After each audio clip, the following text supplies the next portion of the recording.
보수 유튜버들을 틀어막지 않으면 우리도 정말 다. 박원순 시장이 본인도 가짜 정보를 유포한 책임에서 벗어날 수 없다는 박원순 시장이 제2의 언론 통폐합을 노리냐 뭐 이런 말은 이거야말로 제가 정말 썰어버리고 싶어요. 아우 정말 참으려고 했는데 좀 화가 나서 정말 견딜 수가 없습니다. 아 정말. 네, 시청자 여러분 안녕하십니까? 네, 이슈 포청천 시작합니다.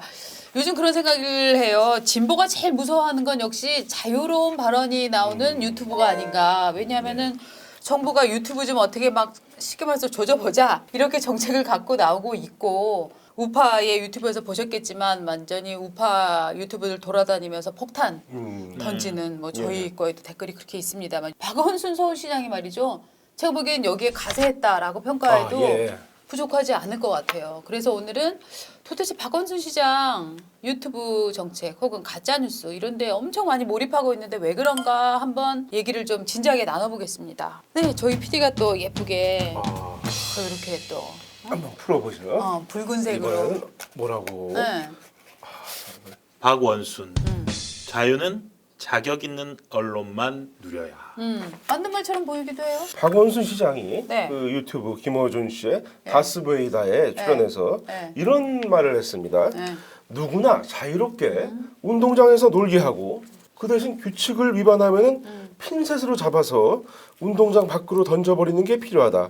아 그리고 아주 인상적인 말을 합니다. 네. 언론의 자유는 자격을 갖춘 언론에만 해당된다. 아. 이 얼핏 보면은 맞는 말처럼 보입니다. 그렇죠, 그렇죠. 근데 이 말투가 네. 꼭 1950년대 그 카사노바를 많은 여성들을 희롱했던 네. 박인수 사건 재판 때 그 재판장이 한 말과 비슷합니다. 법은 지킬 가치가 있는 정조만 보호한다. 그런데 이런 발언이 나왔을 때 좌파 진영, 흔히 말하는 진보 진영에서는 정말 난리가 나거든요. 예. 이 발언이 저는 똑같은, 그러니까 이를테면 지금 박원순 시장은 이 1950년대 박인수 사건을 다룬 보수적 태도의 입장으로 저는 언론을 보고 있는 거 아닌가 하는 느낌이 살짝 든단 말이죠. 예. 그렇다면은 네. 뭐 자격 있는 언론이라고 했을 때 네.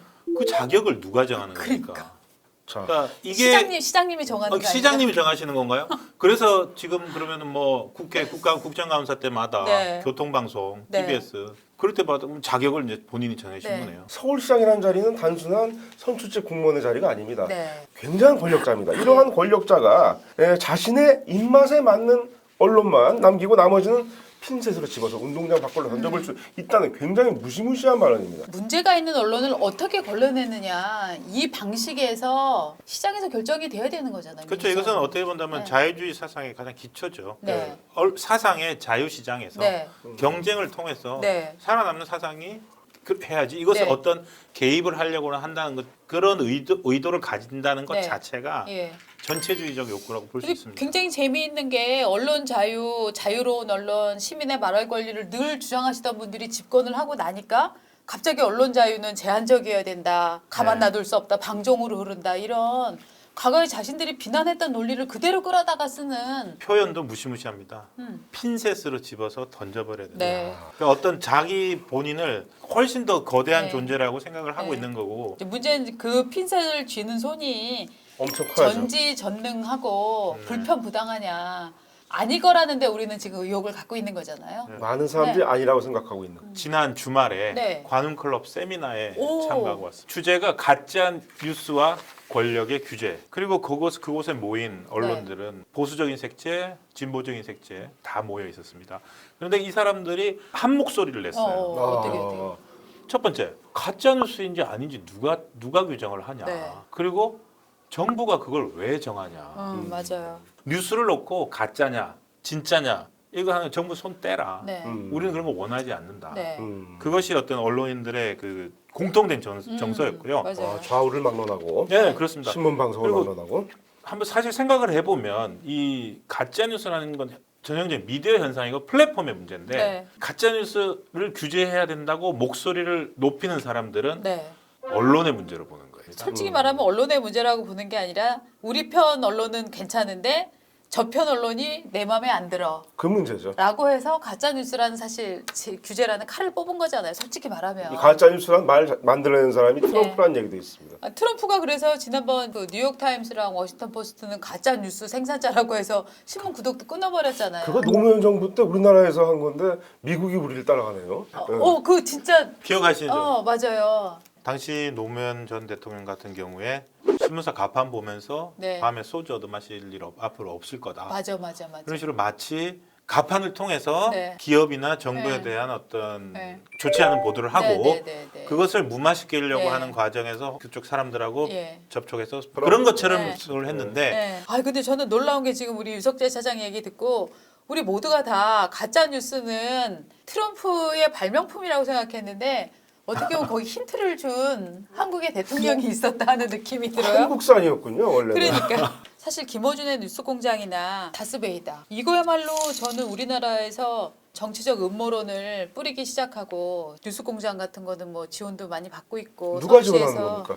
박원순 박원순 선생님 시장이죠. 그런 언론 자유에 정말 극한대를 누리고 있는 곳이라고 생각을 하는데 맞습니다. 여기를 박원순 시장이 나가서 자유는 자격 있는 언론만 누려야 된다. 그러면은 다스베이다 문 닫으라고 하는 얘기였나? 정말 자승자박인 꼴이 되는데 다스베이다나 네. 김어준의 뉴스공장 TBS 네. 같은 것들이 자격 있다고 생각하는 건가 그래, 보죠. 그런 그렇죠. 것 같아요. 네. 놀라운 일입니다. 이게 참 놀라운 거예요. 네. 우리 편끼리 하는 얘기인데 저쪽 편 뉴스는 가짜 뉴스야. 쟤들은 언론 자유를 누릴 자격이 없어.라고 말하는 것처럼 저는 사실 느껴졌어요. 정말 무시무시한 발상입니다. 정말 기가 막힌 발상입니다. 네. 사실 가짜 뉴스는 국정농단 사건 때 가짜 뉴스들이 퍼졌었죠. 대표적으로는 국민 세금으로 대통령이 쓸 비아그라를 샀다. 근데 청와대에서는 청와대 직원들을 위한 네. 고산병 예방 약으로 샀고 네. 실제로 사용하지도 않았다고 해명을 네. 했는데 누구도 그때는 귀담아 듣지 않았어요. 네. 왜냐하면 술자리 안주가 없어지니까. 네. 그 다음에 미래설이 있고 네. 또 비디오 테이프가 나올 것이라고까지 했는데 안 나왔습니다. 맞아요. 그리고 미래설 확인되지 않았어요. 네. 병원에 가면서 감염으로 시크릿 가든의 주인공 이름인 길라임을 썼다. 예. 그 다음 날인가 다다음 날인가 병원 직원이 임의로 쓴 거다. 네. 그 병원 간호사가 시크릿 가든 팬이었던 거예요. 박근혜 대통령이 아니라. 예. 그리고 통일 대박. 통일은 대박이다. 이건 최순실 씨 아이디어다. 네. 하고 얘기를 했습니다. 왠지 무속적인 분위기가 풍긴다. 뭐 그런 얘기도 있었습니다. 네. 그 신창민 교수의 책에서 나온 걸로 밝혀졌고 또 간절히 원하면 온 우주가 도와줄 거예요. 네. 이 말도 이거 최순실 씨에서 비롯된 무속적인 말이다라고 네. 했습니다만은 코엘류의 연금술사 소설에서 나온 당시에 좌파 매체만 이런 뉴스를 퍼뜨렸다? 저는 그렇지 않다고 보거든요. 이거는 좌우파를 막론하고 뉴스가 선정주의에 빠질 때 어떻게 될 수 있는지를 보여준 정말 저는 굉장히 중요한 교과서적인 사례라고 생각을 해요. 적폐를 청산하는 네. 과정에서 또 다른 적폐가 생겼던 네, 겁니다. 맞습니다. 박근혜 대통령이 어떻게 무너지는지를 봤었던 이 정부 집권 여당에서 바로 그런 이유로 보수 유튜버들을 틀어막지 않으면 우리도 정말 적골날 수 있다 하는 그런 두려움 때문에 지금 각종 네. 이런 유튜브 제안들을 내놓는 게 아닌가 하는 네. 그런 생각도 좀 해요. 유시민 같은 경우에는 그 가짜 뉴스 때문에 정경심이 구속됐다. 맞아요. 이런 주장까지 이걸 하고 네, 있는 거죠. 네. 심지어 그러니까 그래서 사법부도 가짜뉴스에 현혹이 됐다라고 믿고 있어요. 조국 이후에 네. 박원순 시장과 네. 유시민 씨의 두 사람의 묘한 경쟁이 있는 것 같습니다. 여기에는 대선 후보로 거론되는 사람들 두 분이 이제 적극적으로 갑자기 이제 방어를 하고 나섰는데 이 두 분이 원래 처음부터 조국 지키게 하셨던 분들이 아니에요. 맞아. 그런 상황에서 나경원 자유한국당 원내대표가 김재동 씨, 유시민 씨 이번에는 아무 말씀 못 하시네요. 기억나네. 예. 예. 한 라디오에 유시민 전 장관이 출연을 해서 네. 조국을 무너뜨리려 하는 욕망이 언론들을 지배하고 있다. 세게 아주 그냥 나왔네요. 심각한 질문할게요. 위법행위나 책임질 도덕적 문제가 있다면 스스로 사퇴할 것이라고 보는데 네. 지금까지 그런 것이 하나도 드러난 게 아 이건 없다. 웃기네요. 좀 지금 보면. 그러니까 한 명이 나오면 또 한 명이 나오고. 네. 아 이거 생각나는 비슷한 사례가 있습니다. 어. 이 2005년에 노무현 정부 시절이죠. 네. 이명박 서울시장과 손학규 경기지사 MB와 손학규 한 명이 어떤 정책을 내놓으면은 그 다음에 또 한 명이 질세라 비슷한 정책을 또 내놓습니다. 예, 손학규 지사가 먼저 영어망을 만들었어요. 그러니까 이제 또 MB가 또 영어망을 만듭니다. 그러니까 이명박 시장이 또 외자 유치를 발표하고 또 군부대를 방문하고 이러면은 손 지사가 또 그대로 따라했습니다. 좀 지나친 면도 있었지만 물론 네네네. 좋은 정책을로 어필하려는 네. 그런 경쟁이었다면 지금은 어딘가 튀는 발언 또는 막말 경쟁인 것 같은 그런 느낌입니다. 14년 전에 비해서 정치가 후퇴한 예. 걸로 볼 수 있지 않을까 싶습니다. 근데 이런 경쟁이 굉장히 안 좋은 게 뭐냐면 앞으로 더 센 얘기가 나와야 돼요. 저는 박원순 시장이 유시민 씨의 이런 정말 몰염치한 좌파 구하기 이런 발언을 따라잡기 시작한다면 저는 이제 이 워딩은 시작점에 불과하다라고 보는데 실제로 처음 이 발언을 했을 때 비해서 네. 이 발언은 정말 세인 겁니다. 자격 있는 언론 핀셋으로 집어넣자. 응. 상대방은 온갖 허위 사실을 만들어서 공격해 왔는데 조금만 조사해봐도 허위 사실인 걸 알 수 있는데 언론들이 그 주장 그대로 보도하더라. 흑백을 가려서 국민에게 진실을 보여줘야 하는 언론의 책임을 방기한 것이었다. 이렇게 얘기를 했습니다. 아 책임을 방기한 것이었다 워딩에서 지금 핀셋으로 집어내야 핀셋으로 된다는 발언이 집어내는 나온 거예요. 거네요. 첫 글 같은 경우에는 약간의 언론에 대한 원망. 네. 뭐 어떤 정치인으로 할 수 있죠. 네. 할 수 있는데 지금은 정말 큰 발언입니다. 네. 결국은 그 아들 박주신 씨의 병역 면제 문제를 갖고 과거에 정말 흑색선전 이런 게 뭐 예. 어마어마했었잖아요. 지금도 사실은 시위를 하는 분들이 있어요. 있죠 지금도 예. 현상금 내걸고 정작 그 의사분들 전문가들 얘기를 들어보면은 네. 이 문제는 펄쩍 뜁니다. 아니라는 거죠. 엑스레이를 조작해서 병역을 면제를 하려면은 병무청, 병원 전부 다 매수해서 입막음을 해야 된다는 얘기인데 사실 이런 문제로 원망을 할 사람은 높은 자리에 가려는 사람들은 다 이런 문제를 겪고 있잖아요. 이를테면 이해창 가장 억울하지는 뭐죠? 대표의 억울한 아들 케이스였죠. 병역 문제 예, 같은 것들. 그다음에 또 서울시장 후보로 나왔던 나경원 결국 그것 때문에 떨어졌죠. 의원 예. 같은 경우에도 뭐 1억 피부과 시간이 지나고 나서는 대충 아니라는 때 이 수준으로 넘어갔지만 당시에는 당락을 좌우하는 이런 문제들이었거든요. 실제 이해창 후보 같은 경우에는 네. 김대엽의 그 정말 허위 폭로 때문에 떨어진 거죠. 그러니까 실제로 이 나경원 의원이 지불한 병원비하고 500만 원 이하를 지불했대요. 1억과는 큰 차이죠. 그렇죠. 그리고 그것도 그 자신 장애를 앓는 자신의 딸 때문에 썼다. 딸하고 이제 네. 본인과 예, 합친 예, 본인과 그러니까 합친 이것은 건데. 사람들이 사고를 합리적으로 해주는데 도움이 되기 때문에 네. 믿고 싶어지는 겁니다. 그런데 그 괴벨스가 유명한 말이 있지 않습니까? 99%의 진실과 1%의 거짓을 섞어서 맞아요. 프로파간다를 하는 것처럼. 네. 그리고 그런 선동을 그대로 받아서 써주는 매체야말로 과연 언론으로서 자격이 있는지. 네. 그렇다고 해도 우리가 그런 언론들을 핀셋처럼 그 언론을 집어서 하게 하는 부분들이 아니고 네. 그래서야 안 우리나라는 되죠. 명예훼손이나 이 거짓 보도에 관해서는 굉장히 처벌이 센 편이에요. 맞습니다. 네. 실제로 선진국 중에서 어떤 허위 사실, 예. 그리고 명예훼손 이런 거에 대해서 형사적으로 처벌할 수 있는 나라는 네. 우리나라가 거의 유일합니다. 음. 실제로 기사 쓰고 네. 구속되는 기자가 나오는 게 그래서 벌어진 일이에요. 맞아요. 물론 이제 가짜뉴스 규제해야 되고 허위 이제 명예훼손성 보도, 네. 허위 사실한 보도에 대해서 이제 처벌은 해야죠. 네. 근데 저는 그런 거를 뻔히 아시는 분이 마치 우리나라의 규제가 없어서 가증적 네. 징벌금을 물려야 되는 것처럼 얘기를 하시는 게 일단 첫째로 이해가 잘 안 되고 두 번째는 뭐 박원순 시장이 대선 후보라는 건 누구나 다 아는 사실인데 어떻게 본다면은 이 발언이 그렇게 셀 수밖에 없었던 게 네. 예방적 발언인 거예요. 또 니들 이 문제를 또 그러나면은 가만히 있겠어라는 네.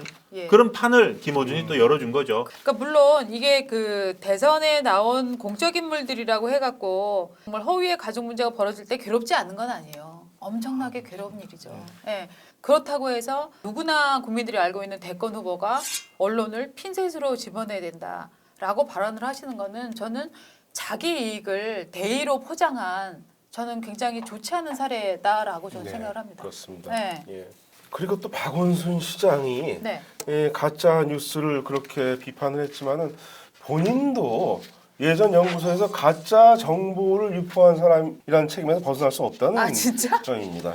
예. 무슨 말씀? 뭐라고요? 1992년에 네. 출간된 국가보안법 연구 3권짜리 박원순 연구서인데 네. 유엔 총회 결의 제195호에 등장한 대한민국은 한반도의 유일한 합법 정부라는 것을 선언한다. 예. 근데 이것을 고 리영희 교수를 시작으로 네. 해서 네. 많은 좌파학자들이 예. 남한의 유일한 합법 정부라 맞아. 이렇게 왜곡을 했고 나중엔 이게 교과서에까지 실렸습니다. 맞아요. 이게 좌파들이 엄청나게 주장하는. 근데 그렇죠. 얘기들이잖아요. 박 시장도 같은 논리를 통해서 네.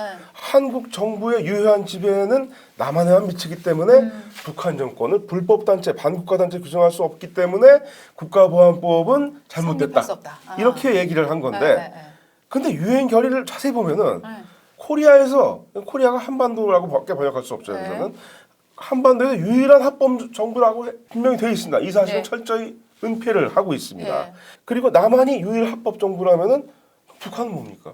당연히 불법 정부란 얘기죠. 아니 원문도 안 봤나요? 원문을 보고서도 충분히 알 수 있었을 텐데 그렇게 교묘하게 잘못 인식되도록 그렇게 주장을 하고 있어요. 네. 이거는 그렇다면은 박원순 시장의 네. 인식의 문제가 아니라 네. 영어 실력의 문제 아닌가요? 아니죠. 제가 그런 보기에는 문제입니다. 무식을 빙자한 왜곡이에요.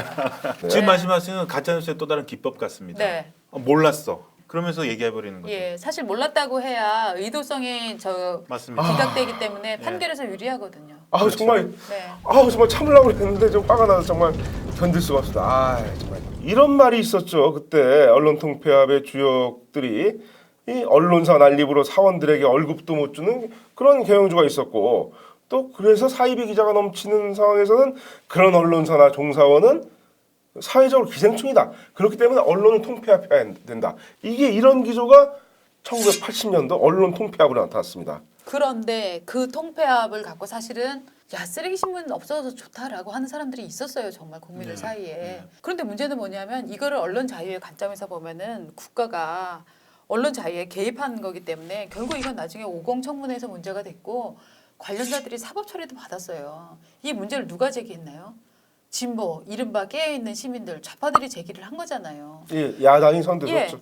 그렇게 해놓고 나서 이제 와서는 제재를 해야 된다, 핀셋으로 찝어내야 된다, 이런 얘기들을 지금 하고 있는 거죠. 제2의 언론 통폐합이네요. 네. 정말 박원순 시장은 그때 사고 구조 틀을 그대로 갖고 있는 것 같습니다. 언론 통폐합 한 다음에 80년대 기자들한테 뭐 줬습니까? 프레스카드 줬잖아요. 맞아요. 그게 자격증이에요. 네. 그 프레스카드 들고 다니면서 부정적으로 우리에게 알려지고 있는 언론인들의 활동들을 그때 정말 극성을 이뤘지 않습니까? 그렇죠. 그렇다면 그 자격 있는 언론들을 네. 견딜 수 있을까요? 괜찮은 언론 사람 살아남게 하겠어라고 하는 게 그 뒤에 숨어 있는 권력의 욕망, 어마어마한 검은 손길 이거를 정말 우리가 면밀히 살펴보지 않으면 다 좋은 말 하는 거잖아요. 기생충 같은 언론은 없애버리겠다. 이 말을 어떤 의도에서 하는지 곱씹어보고 정확히 판단하지 않으면 속아 넘어갈 수도 있는 이런 지금 상황이 아닌가 하는 느낌이 들어요. 정책 홍보 기사만 쓰게 되는 거죠. 심한 경우에.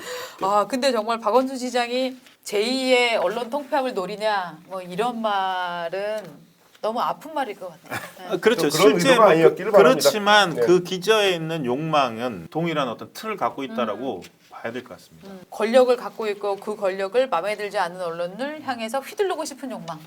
참 재미있는 말이네요. 예.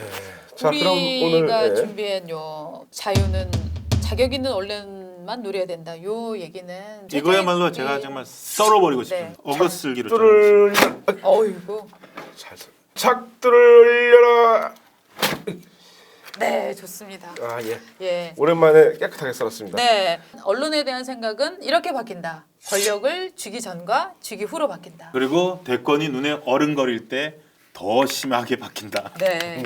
세게 어른거리나 봐요. 네. 이번에는. 예. 저희는 어른거리지 않고 앞으로 스트레이트로 좀 치고 나가보겠습니다. 여러분 잘 보셨으면 좋아요, 구독 눌러주시고요. 눌러주세요. 다음 시간에 또 뵙겠습니다. 감사합니다. 고맙습니다. 감사합니다.